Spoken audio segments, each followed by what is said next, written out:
너희가 내 안에 거하고 내 말이 너희 안에 거하면 무엇이든지 원하는 대로 구하라. 그리하면 이루리라.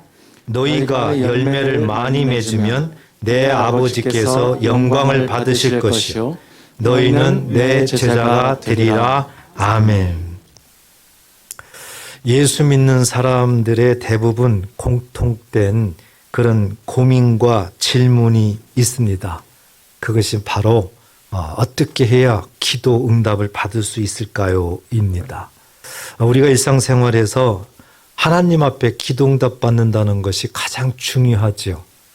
그 기도를 했을 때 어떻게 응답을 받을 수 있을까? 이것은 또한 누구나 고민이 될 수밖에 없습니다.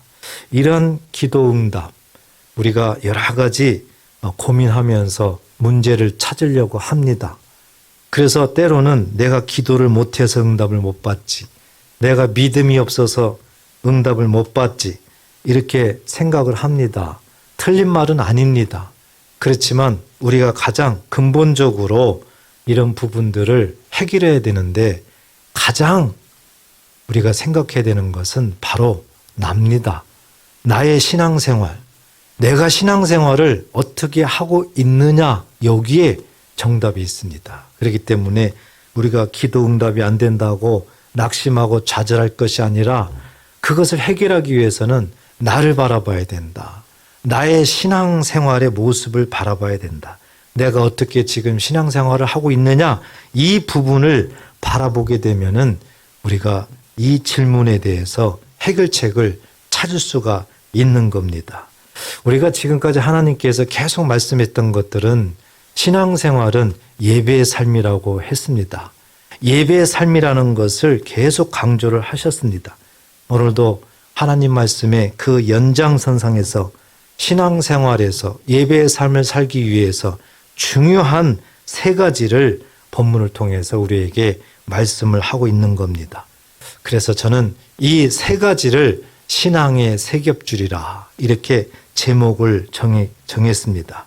오늘 우리가 읽었던 말씀 앞에 보면 우리 예수님께서 요한복음 15장 1절부터 보면은 비유를 통해서 우리들에게 쉽게 말씀을 합니다. 예수님은 포도나무다. 예수님은 포도나무다. 그리고 예수 믿는 저와 여러분들은 가지다. 이렇게 비유를 합니다. 그러면서 이 가지가 나무에 붙어 있어야 된다는 거죠.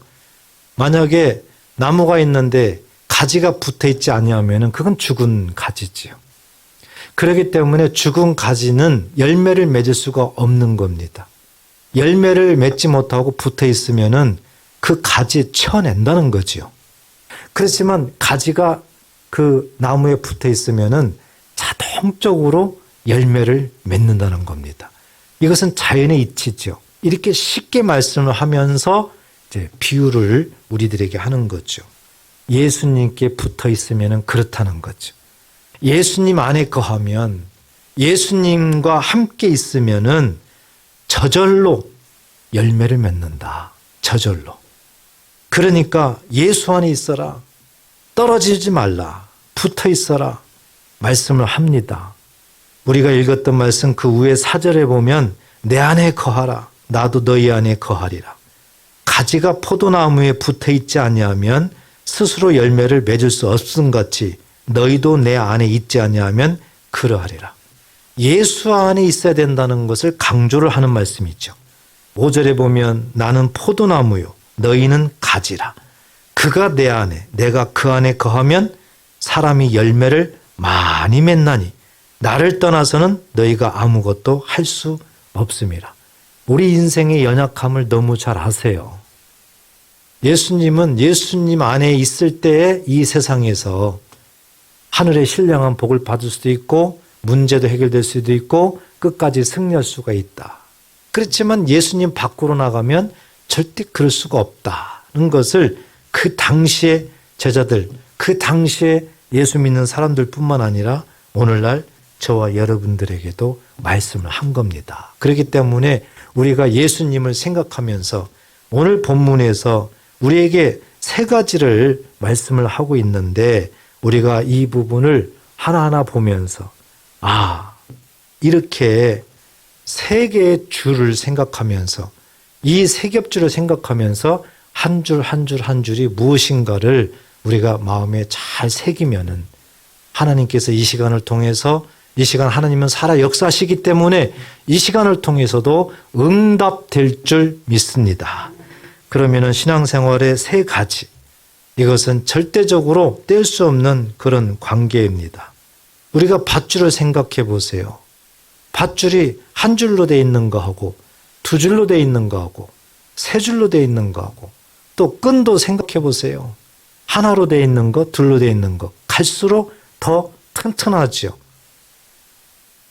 절대적으로 아무리 노력을 해도 끊을 수가 없는 그런 줄이 되고 마는 겁니다. 그렇기 때문에 우리가 오늘은 줄을 생각하면서 우리들의 신앙생활도 이 줄로 한번 비교를 해보면서 우리가 잘 정리가 됐으면 좋겠습니다. 가장 먼저 첫째 줄이 중요합니다. 첫째 줄이 있어야 되는데 그게 무슨 줄인가?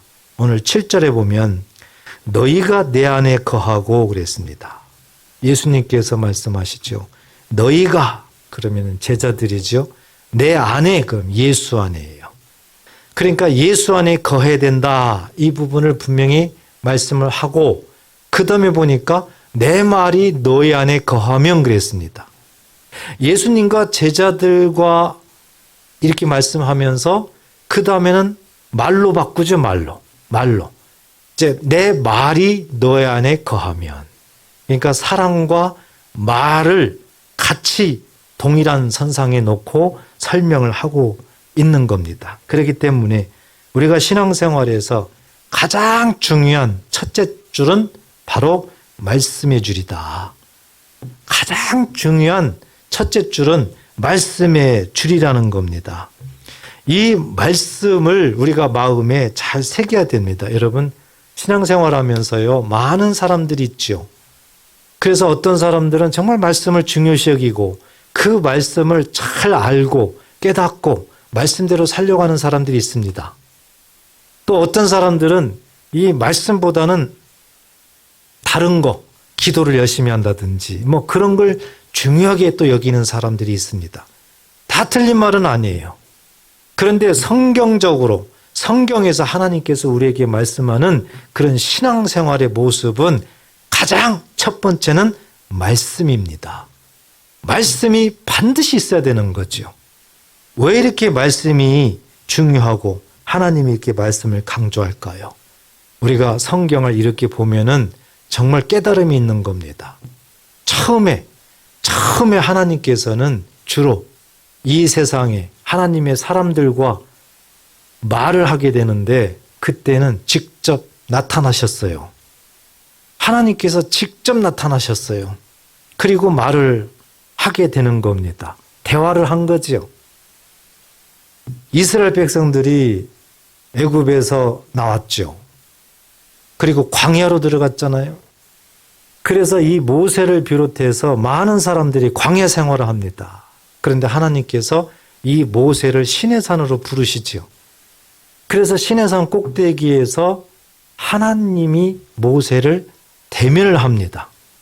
이렇게 모세가 시내산 꼭대기에서 하나님을 대면할 때 백성들은 산 밑에 있었어요. 백성들은 산 밑에 있었는데 백성들이 그 산 꼭대기에 그 모습을 봤어요. 그 모습을 봤을 때 완전히 성경에 보면 불입니다. 불. 그리고 하나님의 음성이 얼마나 우렁차고 위험이 있고 무서운지 어찌할 수 없는 그런 상황이었습니다. 백성들이. 그러니까 백성들은 죽을 것 같았어요. 살 수가 없습니다. 하나님의 그 음성을 들으니까 어찌할 수가 없는 겁니다. 그래서 성경에 보면 하나님의 음성을 듣고 어떤 사람은 쓰러지고 또 쓰러짐으로 어떤 사람은 또 눈이 안 보이고 뭐 여러 가지 현상들이 일어납니다. 이렇게 하나님께서 직접 나타나니까 하나님의 사람, 하나님이 택한 사람은 아무 문제가 없는데 멀리 있는 백성들이 봤을 때는 완전히 죽음이에요. 죽음. 그래서 나중에 백성들이 모세에게 간청을 합니다. 어떤 간청을 해요? 제발 하나님 직접 나타나지 말게 해달라고. 직접 나타나게 하지 말라고. 우리가 죽을까 하노라. 얼마나 무서우면 그러겠어요, 여러분. 하나님이 백성들의 그 소리를 들으셔요. 그리고 모세에게 이렇게 말을 합니다. 신명기 18장 18절에 보면은 이렇게 말해요. 내가 그들의 형제 중에서 너와 같은 선지자 하나를 그들을 위하여 일으키고 내 말을 그 입에 두리니 그랬습니다. 하나님이 백성들이 그렇게 나타나지 말라고 부르짖으니까 하나님이 모세에게 말을 합니다. 모세야, 저들의 말이 옳다. 내가 직접 나타나면 저들은 죽는다. 그러면서 이제 내가 직접 나타나지 아니하고 모세 너와 같은 선지자 하나를 일으키겠다는 거예요. 그리고 그 선지자에게 내 말, 하나님의 말을 주겠다는 거지요. 내가 그에게 명령한 것을 그가 선지자가 무리에게 말하겠다는 거죠. 그러니까 그때부터는 하나님이 직접 나타나 가지고 그런 모습이 아니라 선지자에게 먼저 말을 해서 그 선지자가 백성들한테 말을 하도록, 그러면 백성들은 하나님의 그 나타남을 볼 수가 없지요. 그러니까 백성들의 기도를 하나님은 들어준 거죠. 그래서 모세와 같은 선지자를 일으키겠다는 거죠. 그래서 이때부터 하나님이 직접 나타나지 않고 선지자에게 말을 해서 선지자들이 대신 이제 대언을 하는 그런 모습으로 하나님은 인도하셨던 겁니다. 그래서 구약성경 보면 선지자들이 많지요. 그런데 이 말씀은 실질적으로 바로 너와 같은 선지자 예수님을 예표하고 있었던 겁니다. 신명기 18장 18절에 이미 하나님은 너와 같은 선지자, 모세 너와 같은 선지자, 곧 예수 그리스도를 이 땅에 보내서 예수님을 통해서 말을 하겠다는 것을 이미 예표하고 있었다는 것을 우리에게 깨닫게 하는 줄 꼭 믿으시기를 바랍니다. 그러니까 직접 하나님이 나타났었는데 백성들의 요청에 의해 가지고 하나님이 이제는 직접 나타나지 않고 하나님이 선지자에게 말을 주어서 말로 전달하게 한 겁니다. 그래서 요한복음 1장 1절에 보면은 이런 말씀이 있죠. 태초에 말씀이 계시니라. 이 말씀이 하나님과 함께 계셨으니 같이 읽어볼까요? 이 말씀은 곧 하나님이시니라. 말씀은 곧 하나님. 그러니까 말씀과 하나님을 동격화했죠. 우리가 신명기 18장 18절에서 보니까 그렇죠. 하나님께서 처음에는 직접 나타나셨어요. 직접. 그런데 그 이후에는 선지자들에게 말을 줌으로 인해 가지고 하나님의 뜻을 알게 했어요. 그러니까 방법만 다르지 알고 보면은 하나님이신 거죠. 그래서 말씀은 곧 하나님이시니라. 이렇게 우리에게 깨닫게 하는 겁니다. 사도 바울도 이런 말씀, 이런 믿음이 있기 때문에 그가 예수를 만나고 은혜 받고 온 세상에 다니면서 목숨을 아끼지 않고 복음을 전하지요. 정말 하나님의 뜻을 이루기 위해서 그는 로마까지도 가야 됩니다. 그래서 마지막으로 밀레도에서 사람들을 보내서 에베소에 사람들을 보내서 장로들 오게 하고 이래서 마지막에 이제 설교를 합니다. 고별 설교라고 하죠. 그때 사도 바울이 설교할 때 보니 가장 핵심적인 그 한마디 우리에게 마음속에 심금을 울리게 하는데 사도행전 20장 32절에 보면 이런 말씀이 있습니다. 지금 내가 여러분을 주와 및 그 은혜 말씀에 부탁하노니. 사도 바울이 마지막 고별 설교할 때 그가 로마로 가기 위해서 이제 마지막으로 설교를 할 때 보니까 부탁한다는 말이 나오는데 어떤 다른 부탁하는 것이 아니에요. 말씀께 부탁을 합니다. 말씀께. 여러분, 바울이 왜 이래 부탁한다고 할까요? 바로 말씀은 곧 하나님이시니. 이 믿음이 있기 때문에 그래요. 말씀 자체가 하나님이다.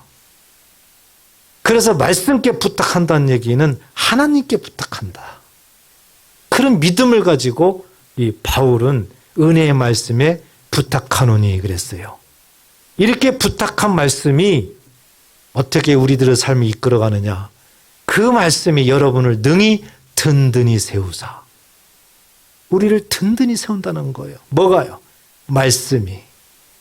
하나님께서 선지자들 통해서 하신 그 말씀 하나하나가 믿는 자들에게 모든 삶을 든든하게 세워주신다는 겁니다. 믿으시기 바랍니다. 그리고 우리를 거룩하게 한다는 거죠. 세상에 비록 더럽고 추악한 그런 이 세상이지만 하나님께서 예수 믿는 자들을 그 말씀으로 든든히 세우시고 거룩하게 구별하셔서 세상에 사는 동안 하나님의 말씀이 믿는 자들에게 기업이 되게 하려고 하나님께서 이렇게 예수님을 이 땅에 보내서 이 모든 것들을 이루셨다는 거죠. 이것을 사도 바울이 그 믿음을 가지고 백성들을 향해서 예수 믿는 자들을 향해서 전도한 자들을 향해서 내가 말씀께 부탁을 한다. 그 말씀이 너희들을 든든하게 세울 거고 거룩하게 구별해서 모든 삶에 하나님의 기업이 있게 할 거다 하면서 그 말씀께 부탁을 하는 거죠. 말씀은 곧 하나님이시니. 아무리 성경에 기록되어 있는 말씀도 그 자체가 하나님이라는 거예요. 그 자체가. 그러니까 말씀과 하나님 뗄 수 없는 관계죠. 말씀과 하나님은 동격이다. 이걸 우리에게도 말씀을 하는 겁니다. 우리는 성경을 읽어요. 하나님 말씀을 봐요. 그러면 과연 정말 사도 바울처럼요. 하나님 자체구나. 내가 성경을 읽으면은 하나님을 뵙고 있구나. 과연 그와 같은 마음이 있는지요? 그런 생각 내 마음속에 가득 차 있는지요? 우리는 뒤돌아봐야 됩니다.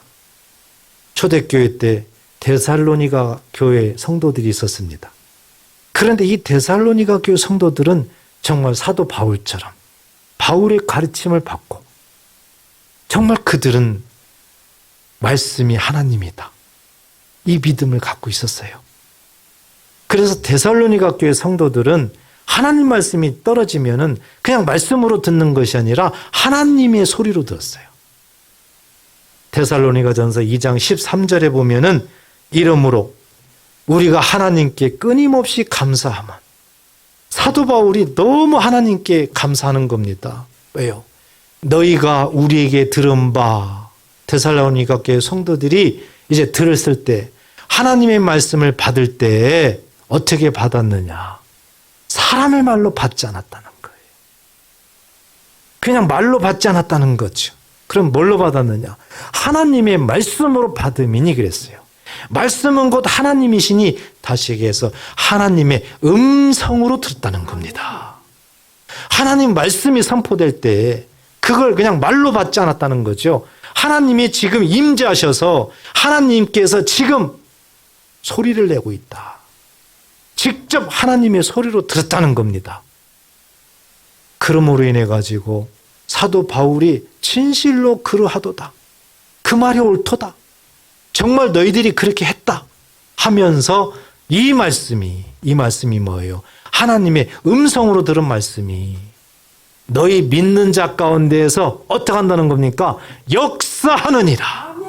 역사는 큰 일을 행한다는 뜻이에요. 하나님께서 큰 일을 행하신다는 거예요. 왜요? 하나님의 음성으로 들었기 때문에. 그래서 우리가 이런 부분을 먼저 마음에 새길 때 우리가 성경을 본다. 그러면 하나님의 음성을 듣고 있는 겁니다. 그 믿음을 가져야지. 그리고 우리가 성경을 볼 때는 하나님을 대면하고 있는 겁니다. 여러분, 이게 중요해요. 이게. 성경을 마치 동화책처럼요. 성경을 마치 소설처럼요. 이렇게 우리가 생각하면 안 됩니다. 성경 하나하나 말씀을 우리가 볼 때에는 하나님을 대면하고 있습니다. 그와 같은 마음, 그와 같은 자세로 봐야 돼요. 그러면 달라집니다. 달라져요. 어떤 사람은 말합니다. 잠이 안 와. 그러면 그러면 성경 봐. 뭐예요? 성경 보면 잠이 잘 온다는 거거든요. 마치 성경이 뭐 잠 오는 약처럼 생각을 해요. 거꾸로 생각을 해야 됩니다. 거꾸로. 성경을 보면은 정신이 바짝 나야 되는 거죠. 만약에 여기에 대통령이 와 있다고 생각해 보세요. 졸 사람 있을까요? 어젯밤에 내가 한숨도 못 잤는데 그래도 안 졸아요.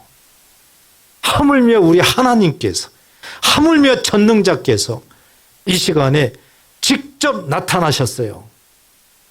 직접 나타나서 말하고 싶은데 백성들이 제발 그렇게 나타나지 말라고. 그 말을 하나님은 들으시고 말로써 나타나서 우리에게 말을 하고 있는 거예요. 그렇기 때문에 우리들의 마음 자세가 말씀을 듣는다, 성경을 읽는다. 그러면 하나님의 임재, 하나님이 직접 내 앞에 나타나셔서 나에게 하나님의 소리를 하고 있구나. 이와 같은 믿음으로 성경을 대한다면 달라져요. 달라져. 왜? 하나님께서 역사하시기 때문에. 그래서 우리는요, 이와 같은 마음과 자세만 바뀌어도 여러분, 기도가 응답되는 거예요. 그걸 경험할 수 있는 겁니다. 하나님은 가장 기본적인 걸 우리들에게 원하고 계시는 거예요.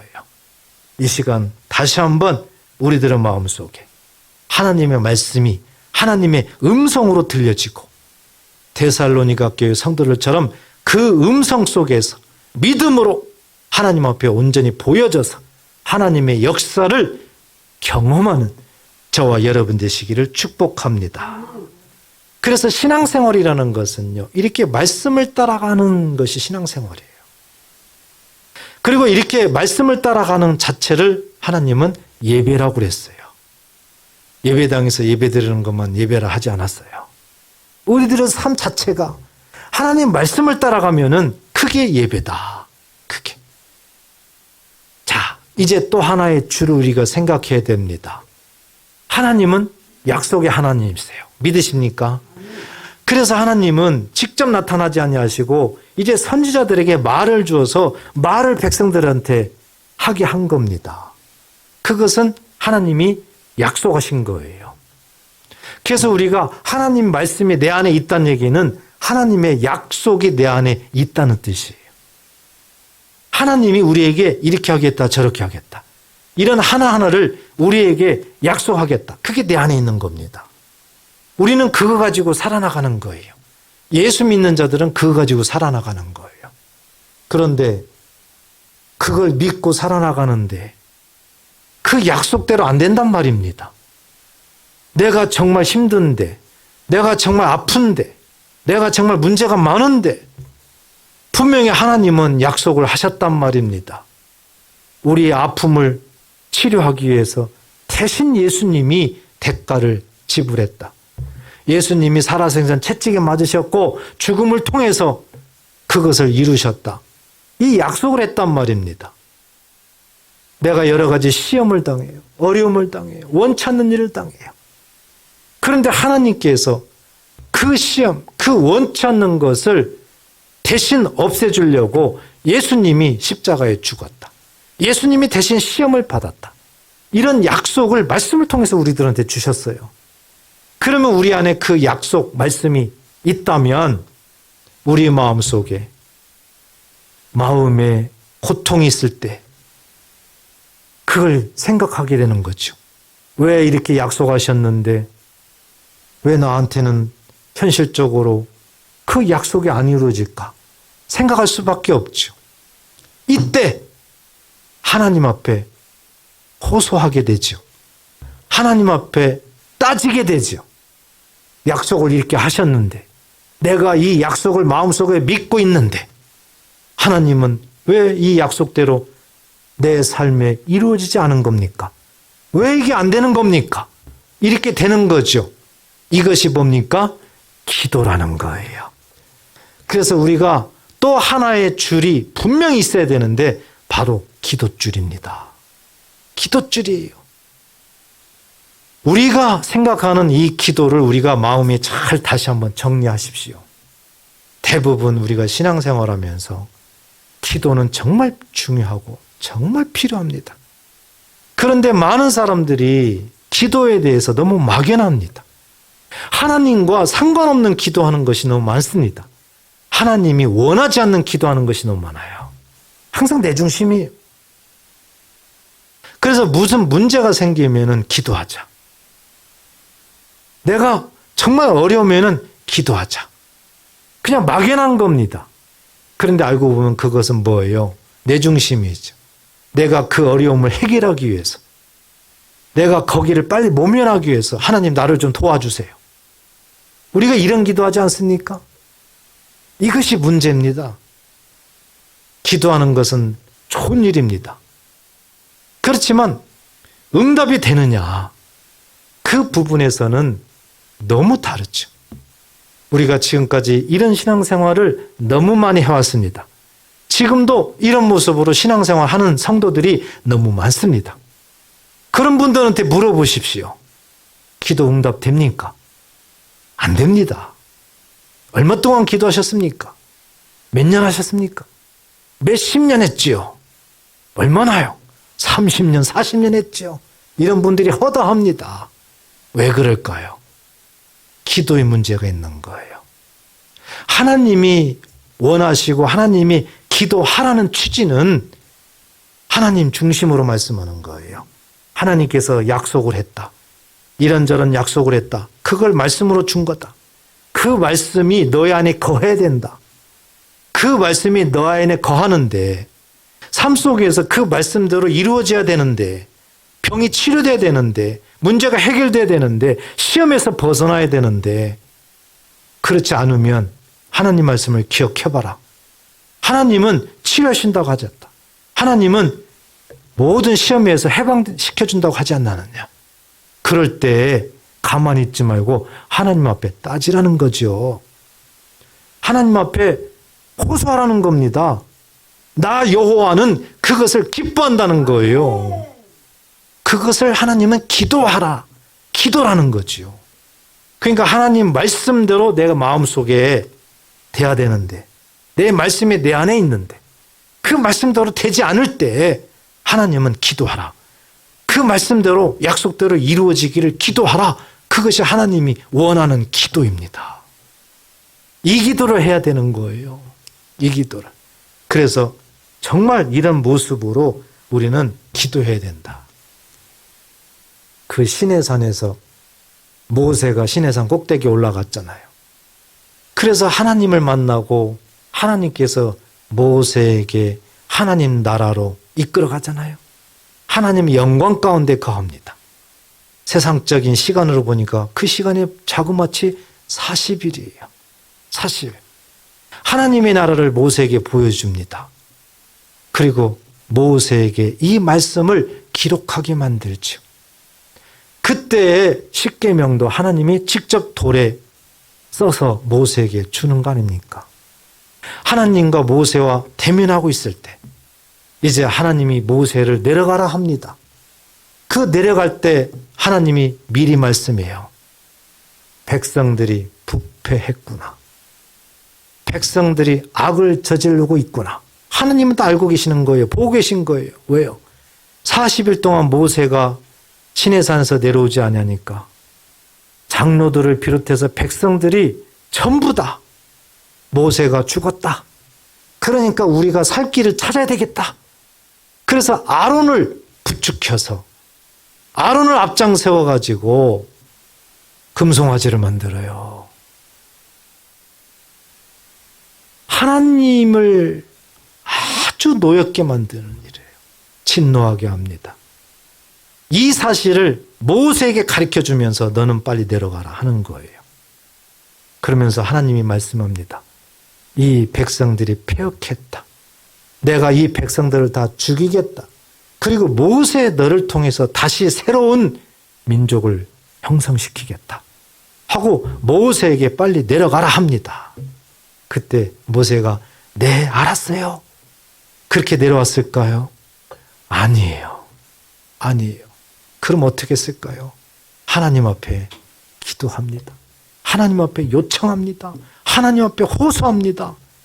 어떤 호소를 했을까요?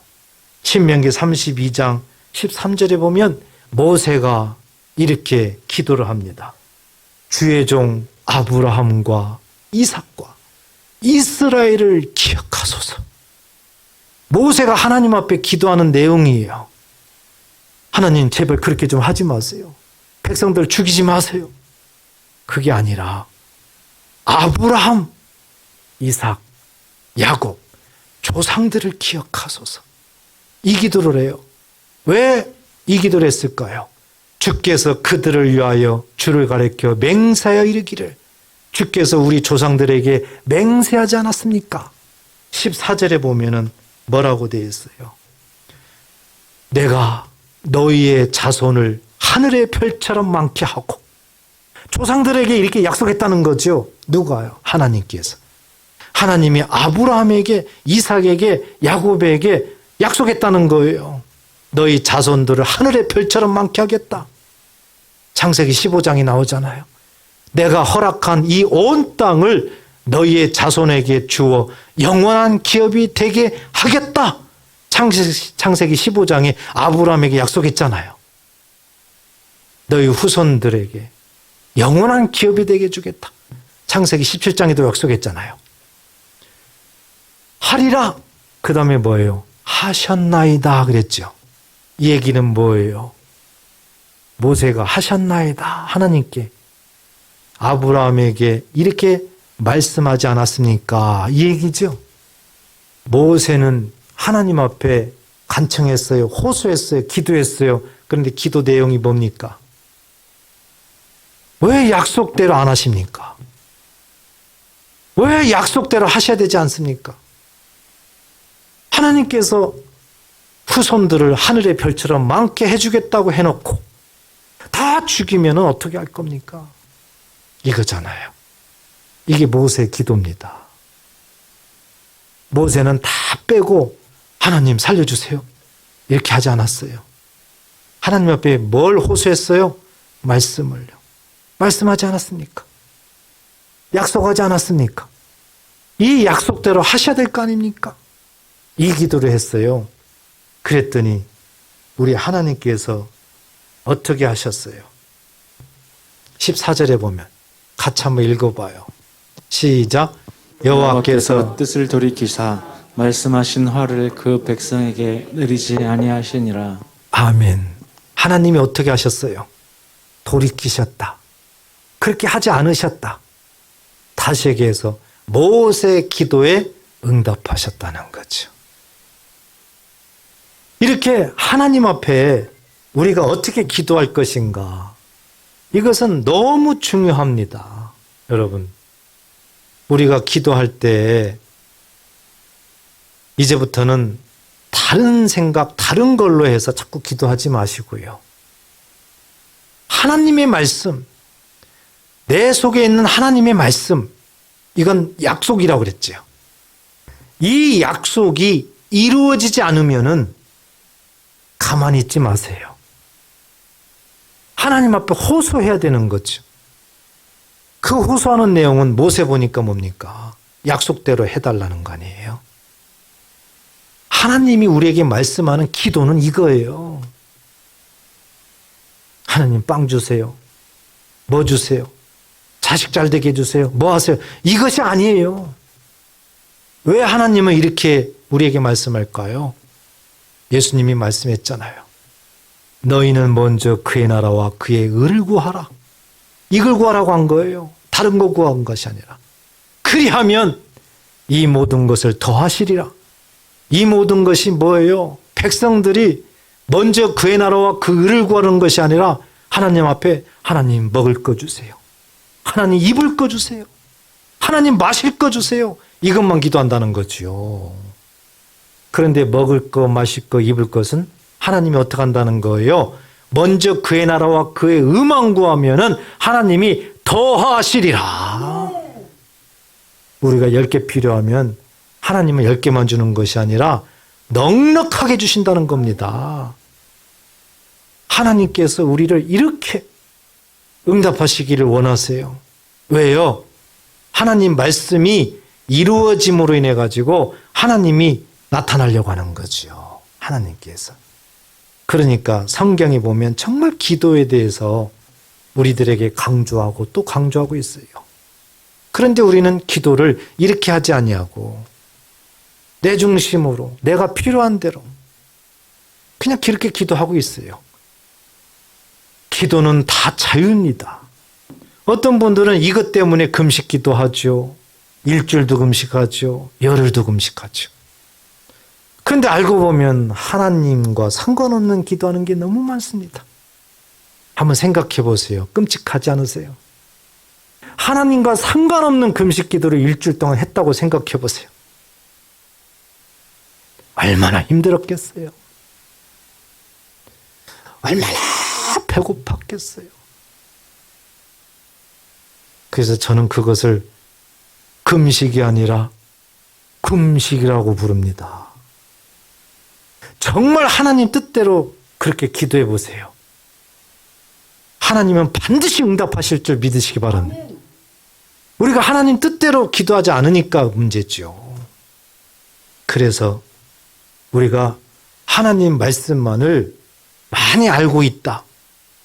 그러면은 2% 부족한 겁니다. 알고 있는 말씀이, 믿고 있는 말씀이, 내 안에 거하고 있는 말씀이 내 삶에 그게 이루어지지 않아요. 내가 필요한데 그것이 안 되는 거예요. 그러면 가만히 있지 말라는 거죠.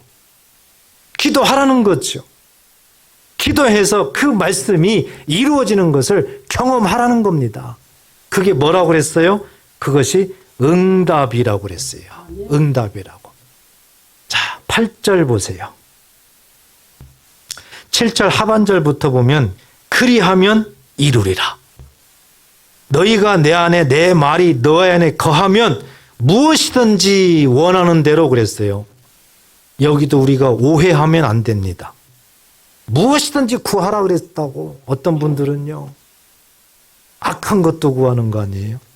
나쁜 것도 구해요. 그래서 왜 그렇게 기도를 그렇게 하냐고 그러니까 하나님이 그렇게 하라고 했대요. 뭘 어디에서 그렇게 하라고 그랬냐 그랬더니 이런 말씀을 가르쳐 주는 거죠. 원하는 대로 구하라고 했으니까 무조건 원하는 대로 구하면 된다는 거예요. 여러분, 오해입니다. 오해. 우리는 바로 알아야 돼요. 저기에서 무엇이든 원하는 대로, 이것은 앞에 나왔잖아요. 너희가 내 안에 거하고 내 말이 너희 안에 거하면 그랬죠. 그러니까 내 안에 거하는 말 중에서, 하나님의 약속 중에서, 그 중에서 무엇이든지 원하는 대로 구하라는 거죠. 그러면 하나님이 그대로 하겠다는 겁니다.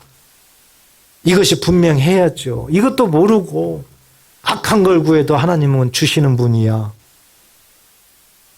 아무리 유치원생한테 차키 달라고 그렇게 해봐요. 부모가 주나? 어린애한테, 어린이가 그렇게 부모한테 칼을 달라고, 부엌에 칼을 좀 달라고 해봐요. 부모가 주나? 안 줍니다. 우리가 하나님 앞에 구할 때도 마찬가지예요. 우리 안에 거하는 하나님의 약속의 말씀, 내 안에 말씀이 있는데 왜 이 말씀대로 나를 인도하지 않으세요? 왜 하나님 응답하지 않으세요? 이걸 가지고 우리가 기도할 때 하나님은 응답한다는 거지요. 그래서 우리가 기도도 이제는 바꿔야 되는 거죠. 이와 같이 하나님은 약속의 말씀이 가장 첫째 줄인 거예요. 이 첫째 줄이 잘 안 될 때에 하나님 앞에 부르짖는 것이 기도줄이란 말이에요. 기도줄. 그러면 하나님께서는 응답을 하시겠다는 겁니다. 이 응답을 오늘 8절에 보니까 너희가 열매를 많이 맺으면 내 아버지께 영광을 받으실 것이요 너희는 내 제자가 되리라 그랬습니다. 그러니까 우리가 하나님 말씀 내 안에 있는데 이 말씀대로 안 될 때 하나님 앞에 기도하면 하나님께서는 응답한다고 하셨잖아요. 이 응답을 열매라고 하는 겁니다. 열매. 그러니까 열매라는 것은 하나님의 말씀이 이루어지는 것을 열매라고 그러는 거예요. 우리가 인간적으로 사람의 생각으로 열매 그러면 주로 뭘 생각합니까? 먹는 거 생각하죠. 과일나무에서 과일의 열매를 맺으면 그게 다 먹는 거잖아요. 그래서 사과든 감이든지 간에 그 열매를 다 우리가 생각하잖아. 그렇죠. 성경에서 열매라는 것은 비유죠. 그건 비유. 하나님이 말씀하는 열매라는 것은 하나님의 약속의 말씀을 내가 믿고 그 말씀이 이루어지기를 기도했다든지 그 말씀대로 살아나갔다든지 그랬을 때 그 말씀대로 내 삶에 그것이 경험되는 겁니다. 그것이 응답되는 겁니다. 그게 이루어진 겁니다. 하나님은 그것이 열매다. 믿으시기 바랍니다. 이게 열매예요. 이게 열매. 그래서 우리가 정말 신앙생활하면서 중요한 것은 이 열매를 맺는 거예요. 그래서 이 열매의 줄이 필요한 겁니다. 열매의 줄이. 이것은 정말 중요한 겁니다. 아무리 말씀을 많이 알아도요. 아무리 기도를 많이 해도요. 응답, 하나님의 말씀을 경험하지 못하면은요. 열매를 맺지 못하면은요. 언제 표가 나느냐? 어려울 때 표가 나는 거예요. 경험하지 못한 신앙생활은요. 어려움을 당하게 되면은요. 마치 추풍 낙엽처럼 떨어집니다. 인내할 수가 없습니다. 왜요? 하나님에 대한 의지력이 약할 수밖에 없죠. 그렇기 때문에 정말 응답된다는 거, 이건 중요한데 이것을 성경에는 열매라고 하는 거예요. 그래서 기도해서 기도 응답을 받았다. 그러면 열매 맺은 겁니다. 만약에 질병 속에서도 약속의 말씀대로 내가 기도함으로 하나님께서 그 병을 치료하셨다. 치료의 열매를 맺는 거예요. 어떤 문제 속에서 하나님께서 대신 시험을 당하셨고 예수님을 통해서 내 시험을 가져갔다. 이걸 믿고 기도함으로 인해 가지고 내가 어려움에서 해방됐어요. 해결됐어요. 그러면은 열매를 맺는 거예요. 그래서 성경은 우리들에게 가장 중요한 하늘의 열매를 우리들에게 비춰줬잖아요. 그게 뭐예요? 성령의 9가지 열매를 우리들에게 비춰준 거예요. 그래서 하늘의 것을 이 땅에 사는 하나님의 자녀들에게 다 열매로 맺게 하겠다는 거죠. 그래서 하나님 나라의 삶을 살게 하겠다는 거죠. 하나님은 이걸 원하셨고 자녀들에게 이르기를 원하는 거예요. 그래서 하나님은 예수님을 일방적으로 이 땅에 보내시는 겁니다. 여러분 생각해 보세요. 우리가 예수님 오시라고 기도한 적 있으세요? 우리가 태어나기 전부터 하나님은 예수님을 그냥 보내신 거예요. 왜 그랬을까요? 하늘의 것을 누리며 살도록. 그러기 위해서는 예수를 믿어야 되는 거겠죠. 그래서 성경 여기저기에는 이걸 보고 구원, 영생 이렇게 표현을 하는 거 아닙니까? 그러니까 우리는 정말 이 땅에 살면서요. 이 열매, 응답, 경험 이것은 절대적이어야 됩니다. 이것이 한 줄이 되어야 돼요. 그래서 세 번째 줄은 바로 열매가 있어야 돼요. 열매줄입니다. 오늘 말씀 우리가 한번 생각해 보세요. 오직 하나님이 우리를 이렇게 사랑하사 늘 세상에 살면서 열매를 맺고 구원을 받고 나중에 저천국으로 인도하기 위해서 하나님께서 전적으로 우리를 인도하시는 사랑이죠. 그래서 알고 보면 우리가 이렇게 나와서 예배도 드리고 예수도 믿지만 더 알고 보면 하나님이 우리를 먼저 택했다는 거 아니에요. 예수님이 우리를 먼저 택했다는 거 아니에요. 요한복음 15장 16절 이런 마음을 가지고 함께 같이 한번 읽어보겠습니다. 요한복음 15장 16절 시작. 너희가 나를 택한 것이 아니요 내가 너희를 택하여 세워나니 이는 너희로 가서 열매를 맺게 하고 또 너희 열매가 항상 있게 하여 내 이름으로 아버지께 무엇을 구하든지 다 받게 하려 함이라. 아멘. 그렇죠. 우리가 예수 믿는 것도 알고 보니까 나를 먼저 부르신 겁니다. 내가 내 발로 온 것 같지만 아닌 거예요. 먼저 나를 택하셨다는 거예요. 그래서 예수 믿게 하고 하늘의 열매를 맺게 해서 우리들의 삶을 비록 세상에서 많은 어려움과 고통 속에 살지만 그때마다 하나님께서 응답, 열매를 맺게 해서 회복되게 하고 치유해 주시고 해결해 주시고 그래서 우리들의 삶에 하나님이 계시는구나, 하나님이 나와 함께 하는구나, 끝까지 인내하며 끝까지 승리하기를 원하는, 그래서 저 천국으로 우리를 인도하기를 원하는 하나님의 사랑인 줄 꼭 믿으시기를 축복합니다. 이제 우리는 오늘 말씀을 통해서 마음의 정리를 해야 됩니다. 신앙생활은 예배의 삶이다. 내가 정말 신앙생활을 잘하기 위해서는 이 세 겹줄은 절대적으로 필요하다. 말씀의 줄이었어요. 첫째 줄이. 두 번째 줄이 기도 줄이었어요. 세 번째 줄이 열매 줄이었어요. 우리들 마음을 한번 뒤돌아보세요. 나는 이 세 줄이 다 있습니까?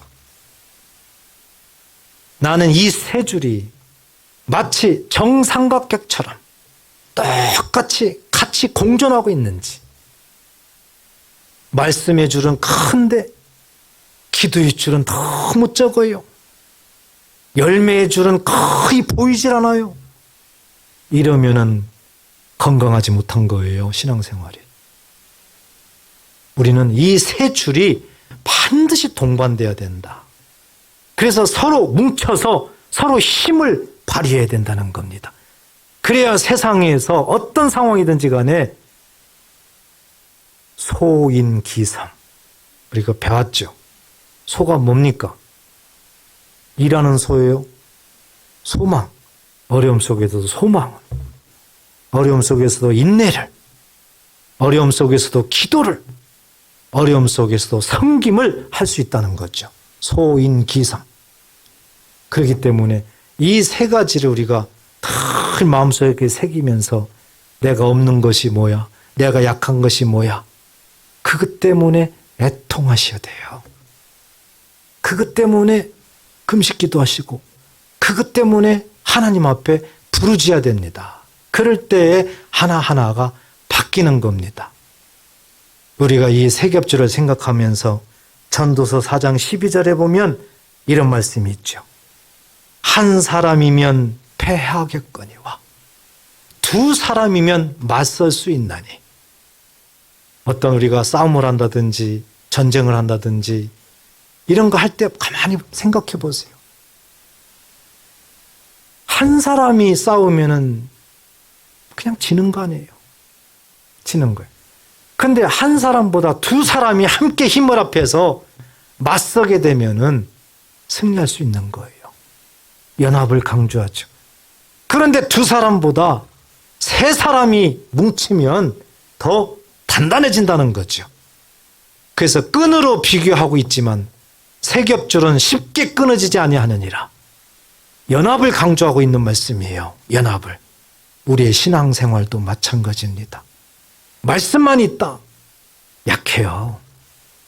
기도가 동반돼야 됩니다. 기도. 이것도 약합니다. 반드시 열매줄이 있어야 되는 거예요. 그래서 이 세 가지가 뭉치면 어떤 것도 능치 못함이 없느니라. 이 말씀이 이루어지는 줄 꼭 믿으시기 바랍니다. 그래서 우리가 정말 신앙생활은 예배의 삶인데, 예배의 삶을 온전히 가기 위해서는 이 신앙의 세 겹줄, 말씀의 줄, 기도의 줄, 열매의 줄, 이것은 항상 공존해야 된다. 정삼각격처럼 똑같아야 된다.